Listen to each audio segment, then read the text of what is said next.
तुम बनोगे समा तो काफूर हो जाऊंगा मैं अगर मांगू तो मांगू तुमसे, मैं भले ही मांगू, मैं नादान हूँ, अनजान हूँ, मैं अगर मांगू तो मांगू तुमसे, पर तुम न मुझे कुछ देना, अगर तुमने मुझे कुछ दे दिया तो प्रेमी नहीं मजदूर हो जाऊंगा मैं।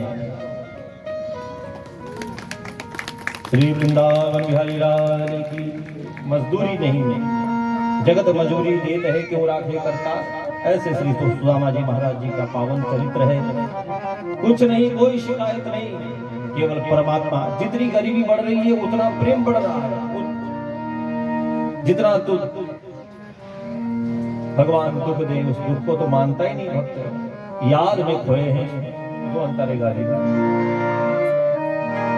सुदामा जी महाराज दिन रात आंसू बहाते हुए प्रभु की याद करते हुए, सुदामा जी रोए, याद किया भगवान को, तो भगवान भी द्वारिका में याद कर रहे हैं।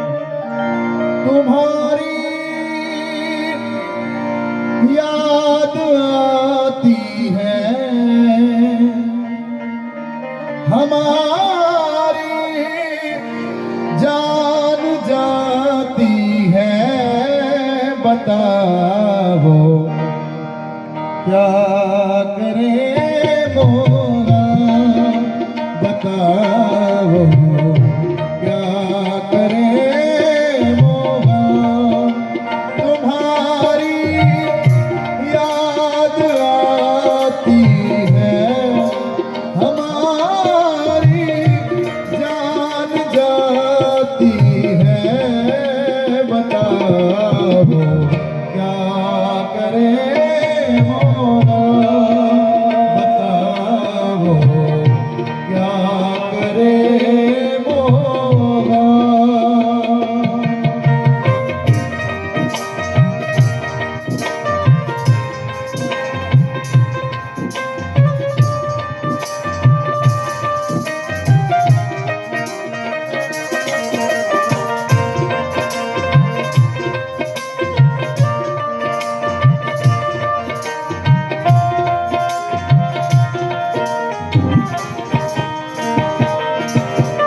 सुबह और शाम आती है, रात भर वो रुलाती है।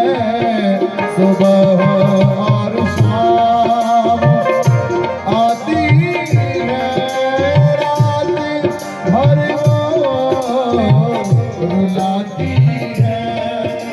चैन हमको नहीं आता, चैन हमको नहीं आता, बताओ क्या करें मोरा, बताओ क्या करें मोरा।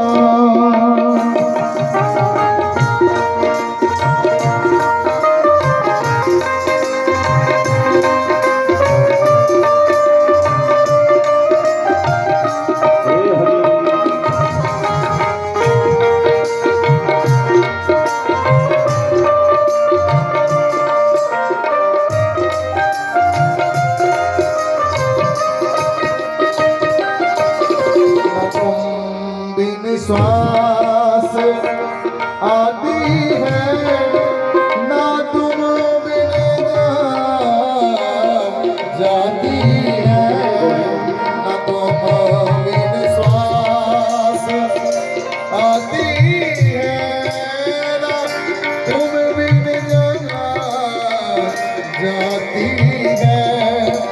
तेरे बिन जी नहीं पाता, तेरे बिन मर नहीं पाता, बताओ क्या करें मोरा, बताओ क्या करें मोरा। तुम्हारी याद आती है, हमारी जान जाती है, बताओ क्या करें मोरा, बताओ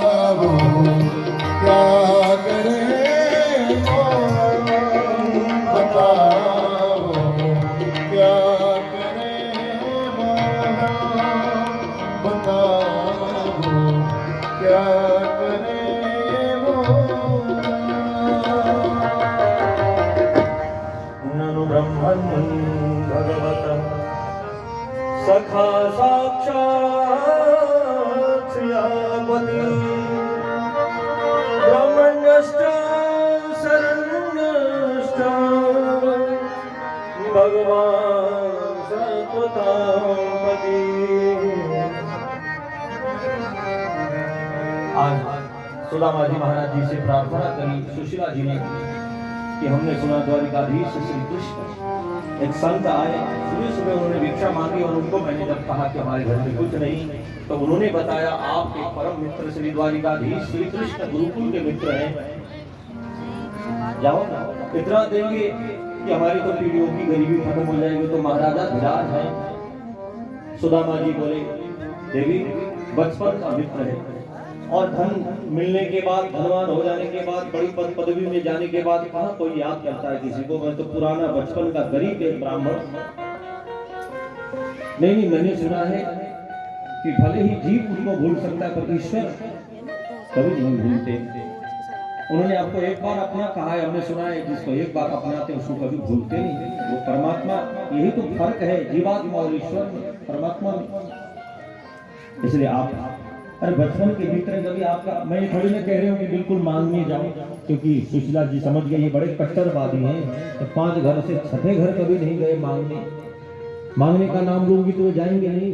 इसलिए थोड़ा घुमा फिरा करके इसको भगवान के पास भेजना है।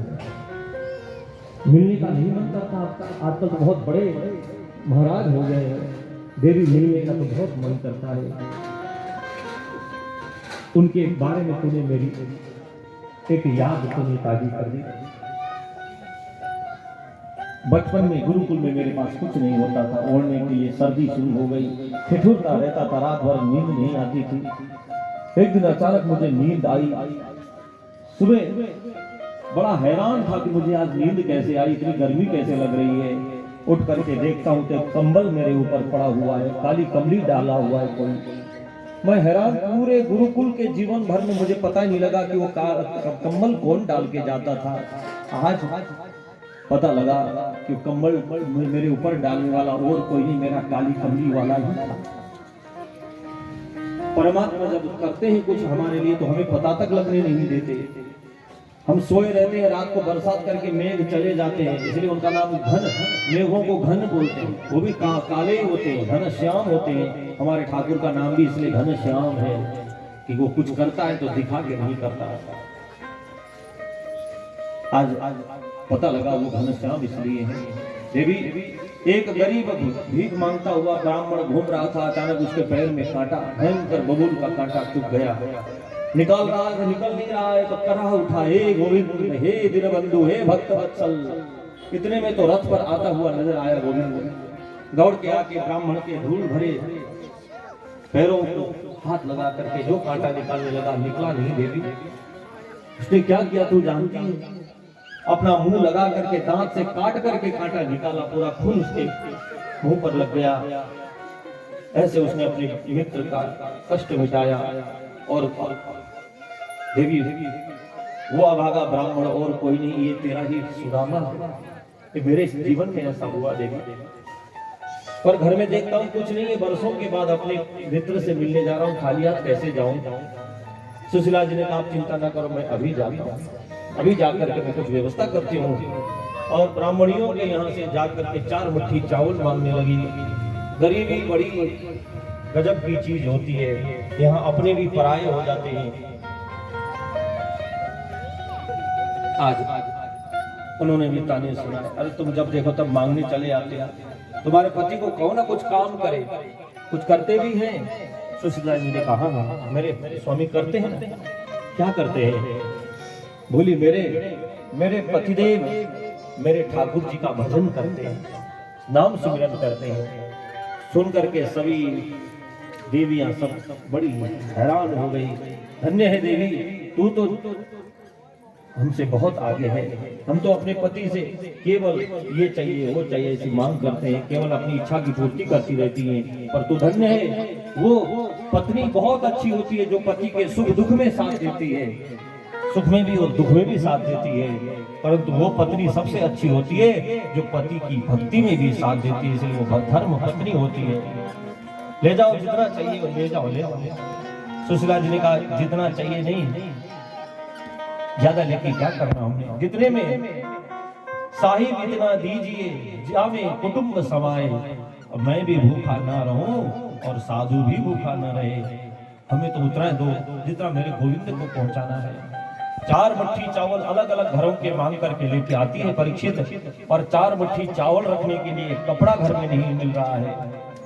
पुराना धोती का एक टुकड़ा मिला, उसकी जहां तहां फटी हुई धोती, मैला वस्त्र, उसी की कई बार तय लगा करके आज चावल रखे हैं। परीक्षित ये चावल नहीं रख रहे हैं, ये सुदामा जी के घर का इतिहास है कि जिसके घर में 4 मुट्ठी चावल खाने को न हो वो खाते क्या होंगे, और जिनके घर में 4 मुट्ठी चावल रखने का एक रुमाल न हो वो पहनते क्या होंगे। जरा ये भी देख लेना, भगवान के नाम संदेशा भेजा है। पोटली को लिए सुशीला जी को भगवान के भरोसे छोड़ करके सुदामा जी निकले हैं। चलते चलते चलते कोई दिन भर थके हारे कोई मिला रास्ते में, भैया हमें द्वारिका जाना है, कितना समय लगेगा तुम्हें पता है? और नीचे से ऊपर तक सुदामा जी को देखा, महाराज ऐसे पैदल जाओ तो 15 दिन में तो पहुंचते हैं, पर आपको देख के तो ऐसा लगता है कि 2-4 महीने में पहुंच जाओगे। कमजोर दुबले पतले तपस्वी शरीर, वो हो इतना दूर, नगरी बहुत दूर है, जाना बहुत जरूरी है।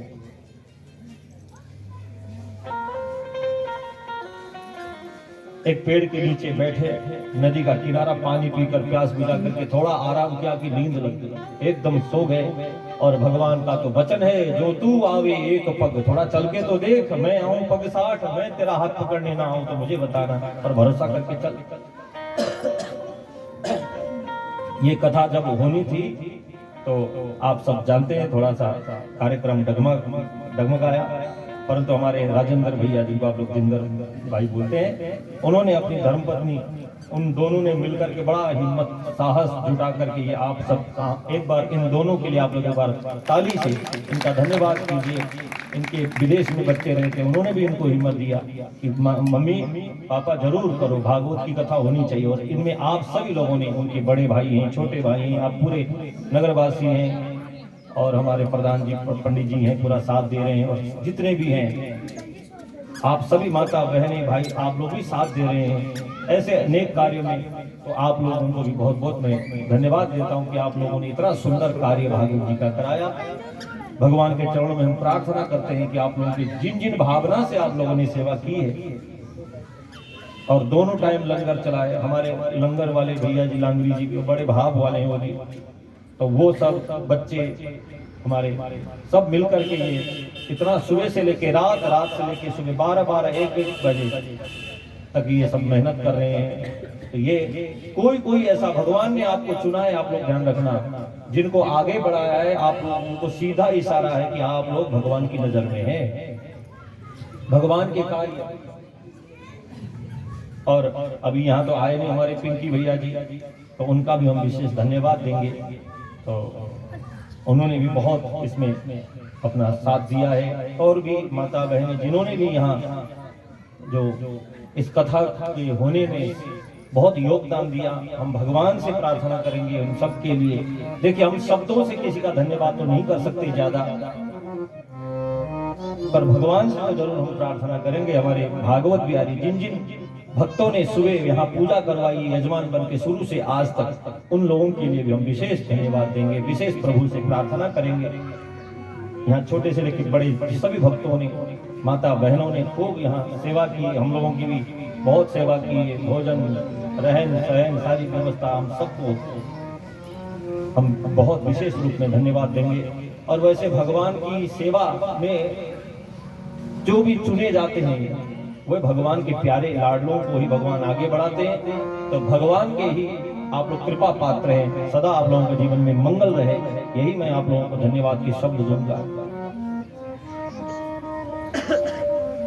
श्री सुदामा जी महाराज जी आज सोए हैं, उसी समय भगवान ने गरुड़ जी को भेज दिया।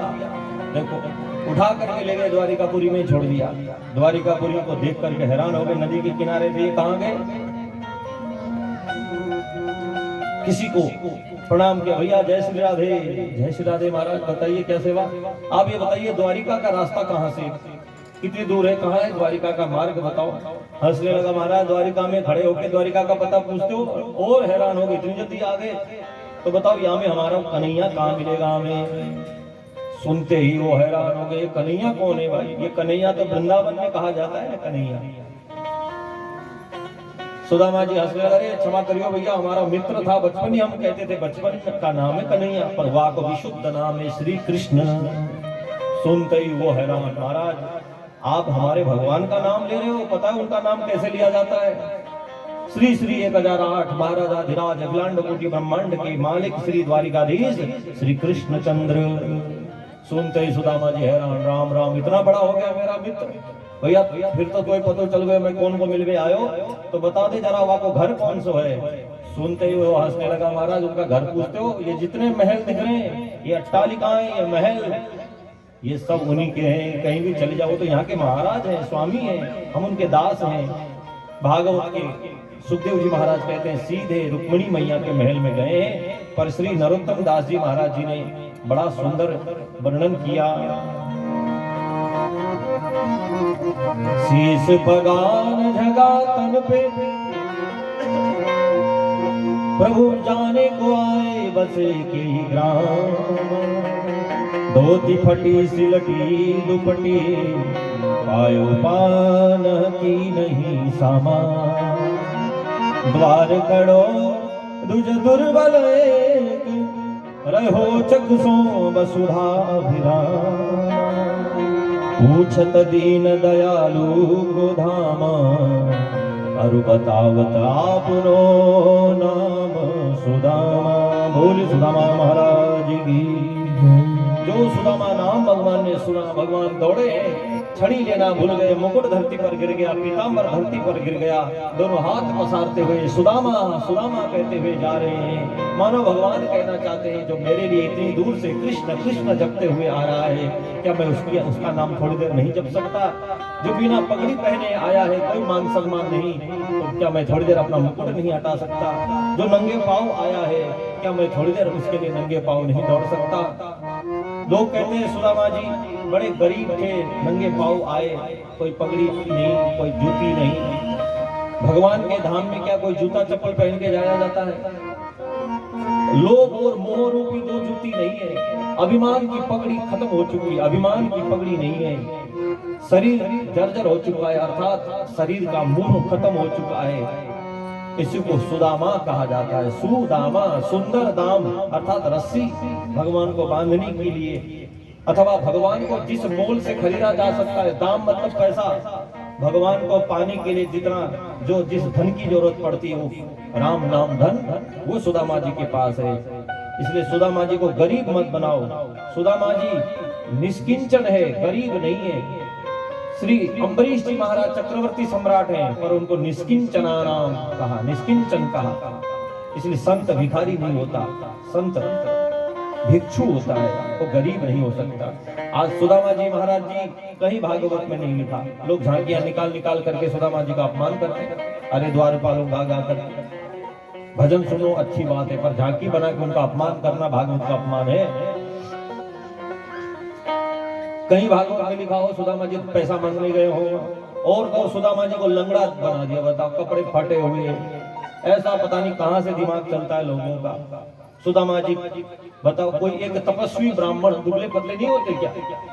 और खा खा कर घाटे घटे कैसे पेट इतना बड़ा होगा, कैसे ध्यान कर सकेगा? भजन नहीं हो सकता। लोग कहते हैं भूखे भजन होए गोपाला, ये लो अपनी कंठी माला। अरे भूखे भोजन होता, भूखे ही पेट भजन होता है, खाने के बाद तो नींद आ जाती है। ये किसी भगवान के भक्त की लाइन नहीं है, किसी भोजन भगत की लाइन जरूर है। भूखे भजन न होए गोपाला, भूखे ही भजन होता है। और थोड़ा पेट को भूखा भी रखना जरूरी है, कम से कम 14 घंटा भोजन में गैप होना चाहिए, कभी बीमार नहीं होंगे। बताओ सुदामा जी को लंगड़ा बना दिया। कहां से लंगड़े थे सुदामा जी? बिल्कुल सुंदर स्वस्थ ब्राह्मण देवता है। आज तक कोई आपने देखा ऐसा लंगड़ा ब्राह्मण? बहुत कम देखा होगा। सुदामा जी को बना दिया, बताओ। कपड़े फटे हुए हैं, धक्का दे रहे हैं, गिरा रहे हैं वो सैनिक। अरे भगवान की द्वारिका नगरी में ब्राह्मणों की पूजा होती है, और कहां से आया? दो खड़े कर देते डंडा लेके लड़कों को, ऐसा अपमान, और उसको गिरा भी देते हैं। बताओ, ये दुर्दशा। थोड़ा सा बुद्धि हमें भी भगवान ने दी होगी, थोड़ा जहां ऐसा हो रहा उसका विरोध करो आप लोग। ये महाराज ऐसी कथा मत करो हमारे यहाँ, आगे से ध्यान रखना। सुदामा जी को कहीं भी ऐसा गरीब, ऐसा लंगड़ा लूला, बताओ, सुदामा जी ब्राह्मण सब बढ़िया पूजा पाठ करके, जितना बढ़िया महंगा आईफोन ब्राह्मणों के पास है और किसी के यजमान के पास नहीं होगा। उधर देखो इधर देखो, सब चकाचक, बढ़िया कपड़े, बगलबंदी, सब चकाचक।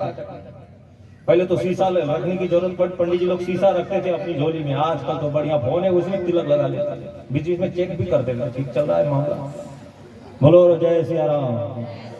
इसलिए ब्राह्मणों को ये सुदामा जी का अपमान, ये सच कहते हमारे हिंदू सनातनियों को क्या हो गया है, जितना अपमान हमारे वेदों का। शादी ब्याह में रात को 1 बजे निशा काल, निशीचरों का समय, उस समय स्वाहा स्वाहा फेरे हो रहे हैं। बताओ कौन सा देवता जगह होगा उस समय जो आपकी आहुति खाने आएगा? रात को 12 बजे से 2 बजे तक भूत प्रेतों का समय है, इसलिए उसको निशा काल, निशीचर, राक्षसों को बोलते हैं निशीचर, निशायाम चरती सा निशीचर।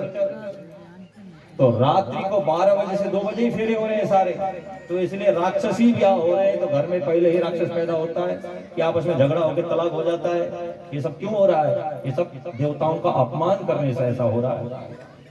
पहले लोग देवताओं का अपमान करने हमारे उत्तराखंड में आए, खूब वहां आतंक मचाया, तो गंगा मैया ने सबको रौंद दिया। अब हिमाचल की तरफ जा रहे हैं, तो हिमाचल में ये उत्पात क्यों हुआ? देव स्थान है हिमालय, हिमाचल देव स्थान में, देव भूमि में जाकर के होटल खोल दिए, 3 स्टार 5 स्टार, वहां बोतलें खुल रही है, उत्पात मचा रहे हैं, अय्यासी कर रहे हैं। तो देवता कहां से सहन करेंगे? इसलिए सब प्रलय करके मिटा दिया। पहले उत्तराखंड को साफ किया देवताओं ने, अब हिमाचल को साफ कर रहे हैं।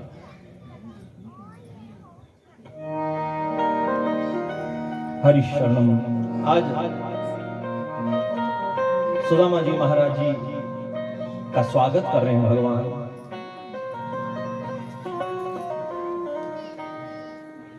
आज सुदामा जी तो वापस जा रहे थे, आवाज लगाई, सुदामा जी ने श्रवण किया भगवान की आवाज, दौड़े भागे आए, भगवान ने भर लिया अपने बाहों में ही। इतना आनंद बरस रहा है, सुदामा जी के नेत्रों से आंसू झर रहे हैं। भगवान का मानो अभिषेक किया, भगवान ने अपने ऊंचे सिंहासन पर सुदामा जी को बिठाया, क्योंकि ये सिंहासन सुदामा जी का था।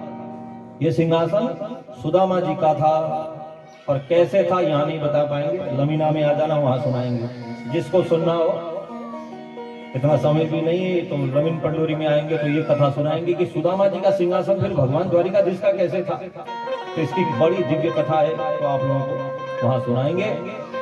सिंहासन पर बिठाया, पर सिंहासन पर अपने मन की बात नहीं कह पाएंगे। एकांत कमरे में ले गए, स्नान कराया, सुंदर वस्त्र पहनाए, मोती का हार पहनाया, इत्र फुले, दिव्य ब्राह्मण का ब्रह्म तेज चंद्रमा जैसा मुखमंडल चमचमाने लगा। भोजन करा रहे हैं भगवान, रेशमी कपड़े पहरा रहे हैं।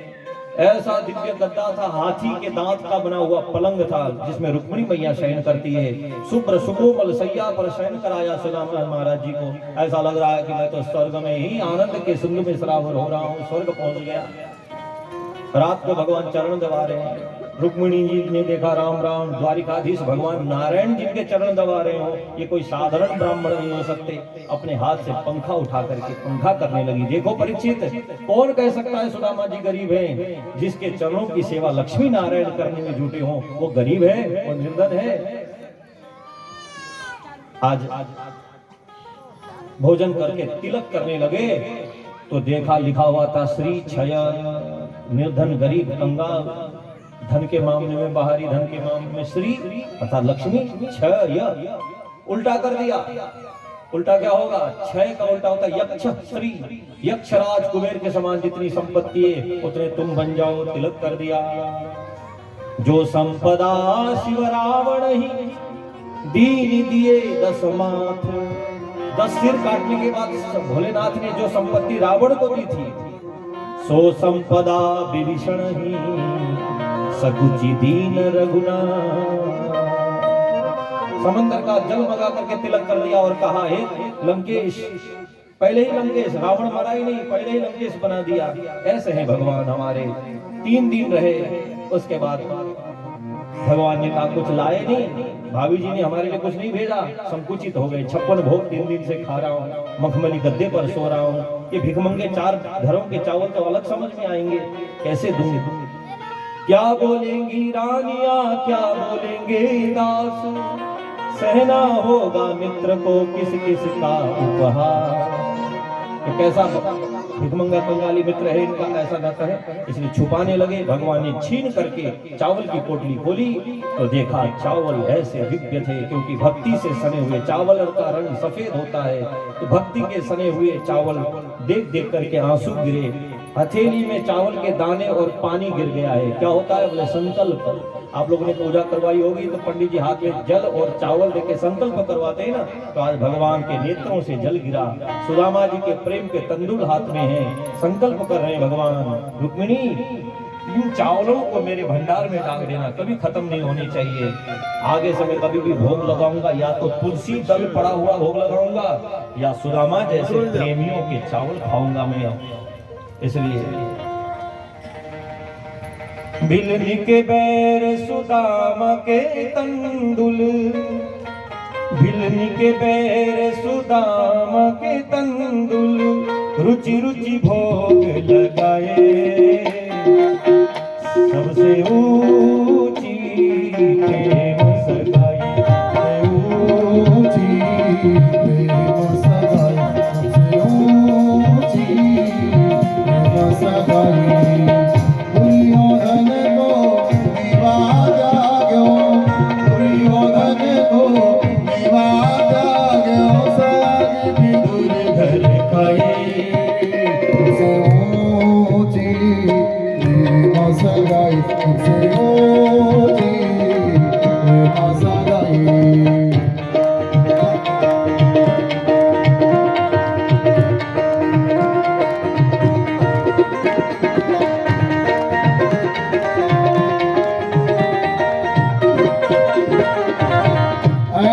प्रीत बड़ी वृंदावन, ऐसो प्रीत बड़ी वृंदावन, गोपियन नाच नचाई, सबसे ऊंची प्रेम सगाई, सबसे ऊंची प्रेम सगाई, सबसे ऊंची प्रेम सगाई, सबसे ऊंची प्रेम सगाई।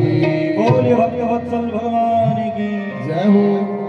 इस प्रकार भगवान सुदामा जी को प्रेम बरसा करते हुए एक मुट्ठी चावल खा करके वैकुंठ तक का सुख, जो द्वारिका का सुख उतना दिया। दूसरी मुट्ठी खाना चाहते थे, वैकुंठ लोग भी दान देना चाहते थे, पर रुक्मिणी जी ने रोका है।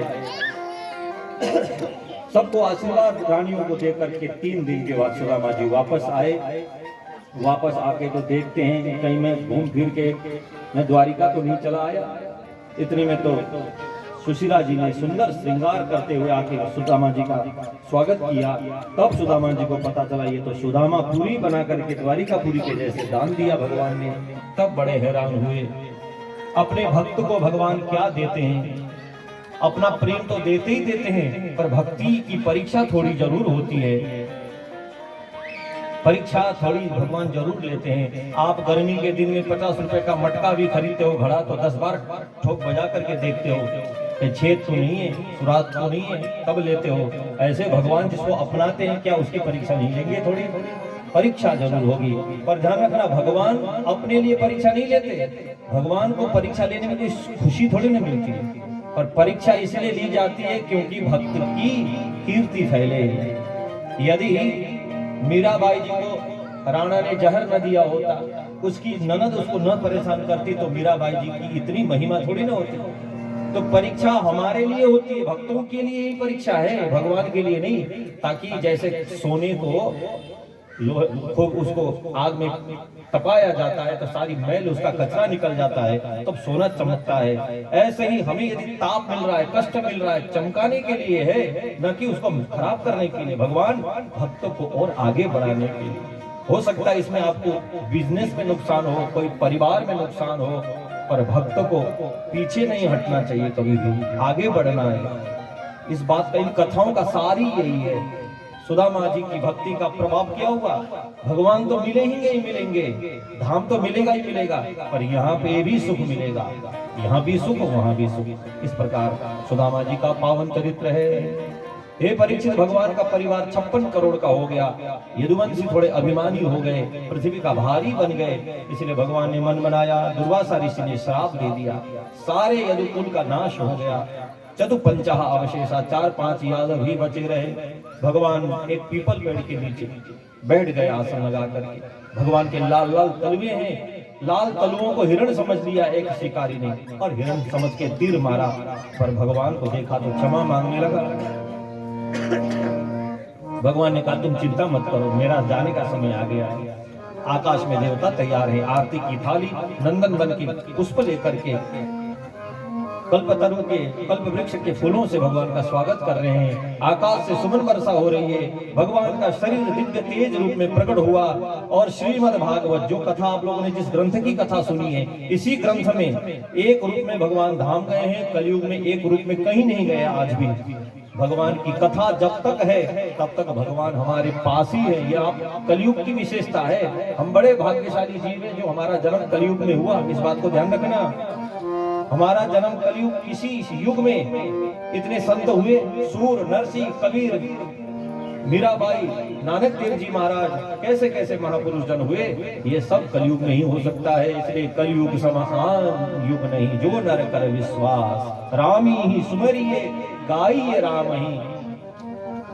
केवल राम राम राम करो, कृष्ण कृष्ण करो, शिव शिव करो, जीवन का कल्याण हो जाएगा। और कुछ करने की जरूरत नहीं इस कलयुग में। कलयुग केवल नाम आधारा, जिन सुमिरी सुमिरी नर उतर ही पारा। बैठे हैं तो भी राम राम करो, लेटे हैं राम राम करते ही सो जाओ। जो लोग फोन में तमाम गपशप करते हुए सोते हैं, उनकी निद्रा एकदम तमोगुणी हो जाती है, नरकगामी हो जाएगा वो। इसलिए कम से कम सोते समय और खाते समय 2 समय फोन को सत्संग चला के सो, सत्संग चला के ही भोजन करो। बच्चों की भी ऐसी आदत डालो, आपका भोजन करना भी परम दिव्य हो जाएगा, उनकी मेधा शक्ति बढ़ जाएगी और भगवान का भजन में मन लगेगा। यदि भोजन गड़बड़ हो गया तो किसी काल में भी भजन नहीं चलेगा, इस बात का ध्यान रखना। भोजन पवित्र हो, इस प्रकार अपने जीवन को पवित्र करें।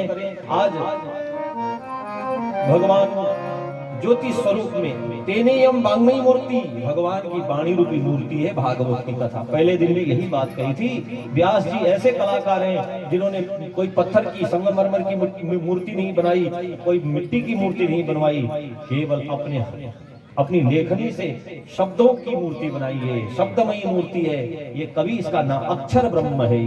अक्षर ब्रह्म आपके कान में, अक्षर ब्रह्म, शब्द ब्रह्म पड़ा हुआ है। इससे आपके हृदय में, ये आपने जो कथा सुनी है, जिन्होंने 7 दिन तक कथा सुनी है, वो बड़े भाग्यशाली हैं। और जो आज भी आए हैं उनको भी ये सार कथा सुनने को मिली है, आप सब बड़े भाग्यशाली हैं।